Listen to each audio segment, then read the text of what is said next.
So dry hopping the beer, these are the things we're going to need: our scales, some marbles, a hydrometer, a test tube, a spray bottle, a large micron bag, an extra bowl that I've got nicely sterilized and sanitized.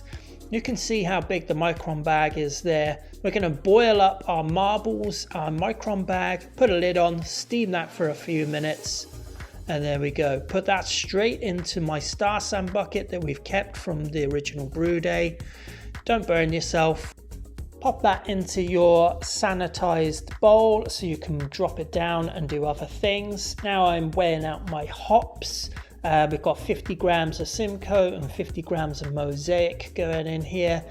Sticking to the recipe as well, not changing anything at the last minute.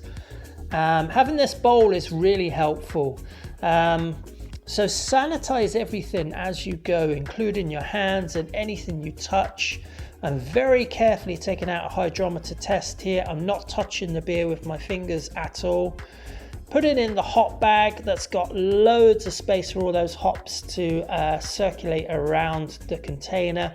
And I'm just going to keep the string of the hop bag on the outside, seal down the lid, give it another squirt with the bottle, and that is pretty much how you get your dry hops in as best we can.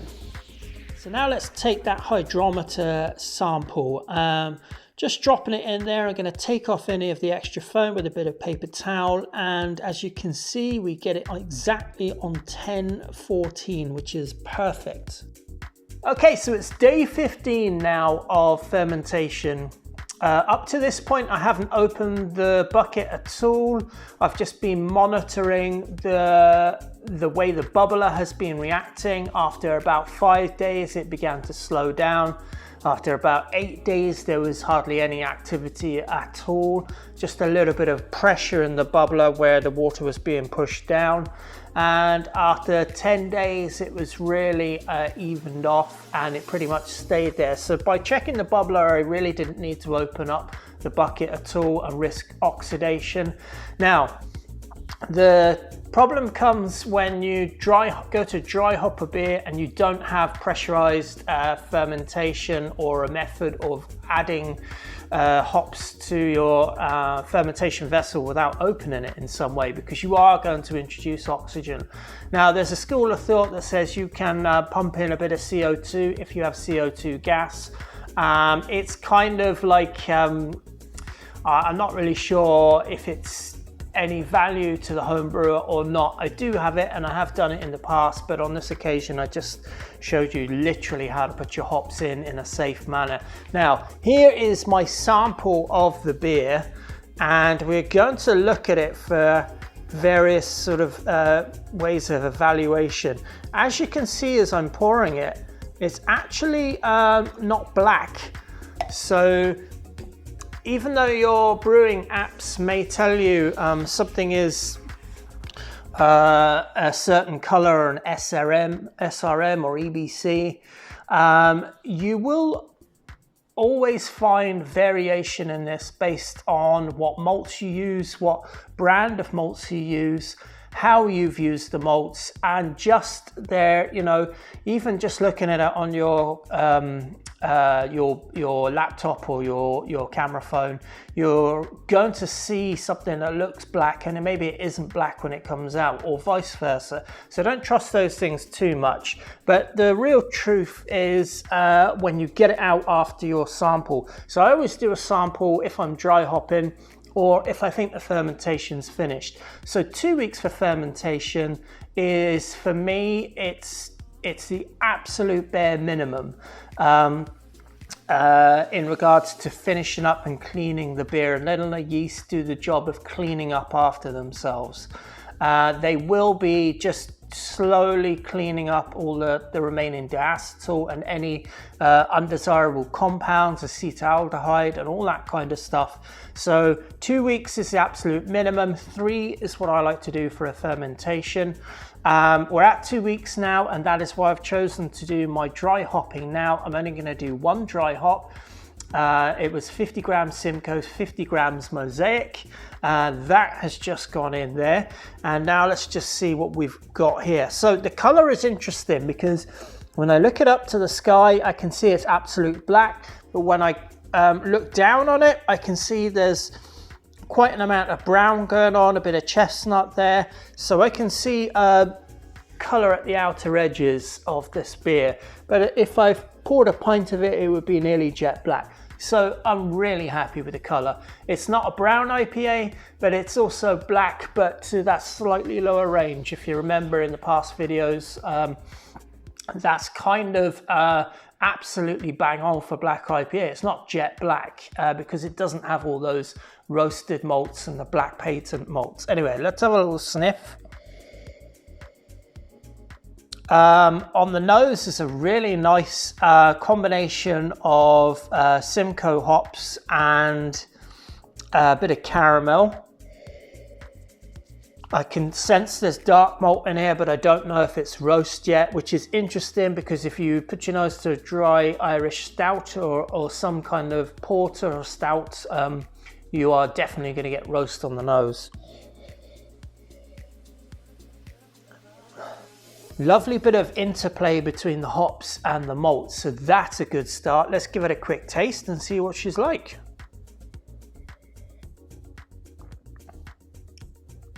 So when I taste the beer out the fermenter, the main thing that I am looking for is there a problem with the beer?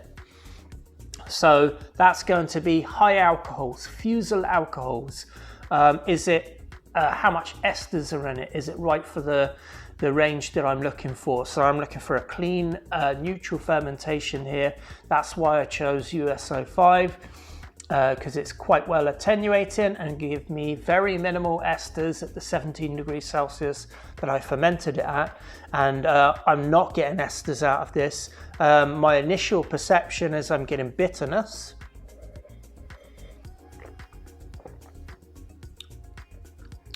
And I'm happy to say there's absolutely nothing wrong with the beer.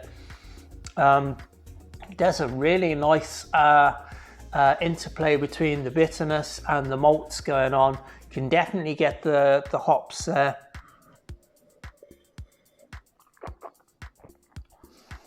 Wow, this could be good.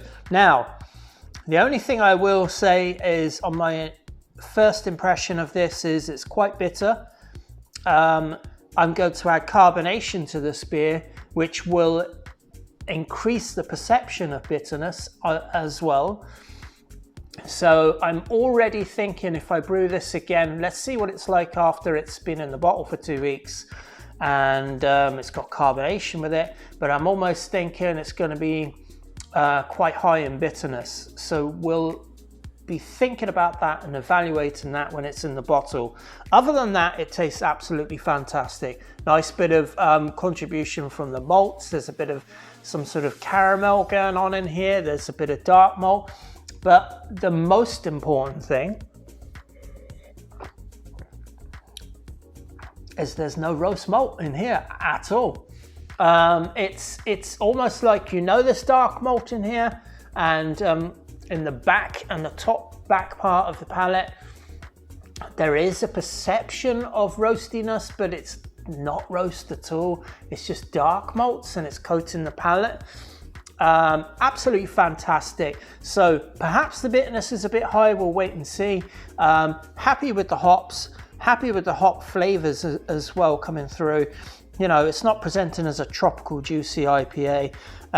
We've specifically gone with dry hopping after fermentation as opposed to during fermentation, because I don't want a juicy version. But if you wanted a juicy version of a black IPA, put the hops in mid fermentation, three days into it, 2 days into it, and you'll get a whole different sort of biotransformation, giving you a bit of a juicier feel to it. But there's nothing wrong with the beer. It's as clean as can be. So perfect for where I wanted it, and pretty much everything that I planned in the planning stages of this beer I can now taste it. And because I've thought very deeply, let's say, about how this beer and the fermentation of it and everything I've put into it and the way I've done everything I've done, because I've done all that previous to now, tasting this beer confirms all of those things. And it's not confirmation bias that's going on either. It's a genuine evaluation. You know, we're a little bit high on bitterness, perhaps. I feel it might be. Now, if you like really bitter beers, then this is going to be a winner.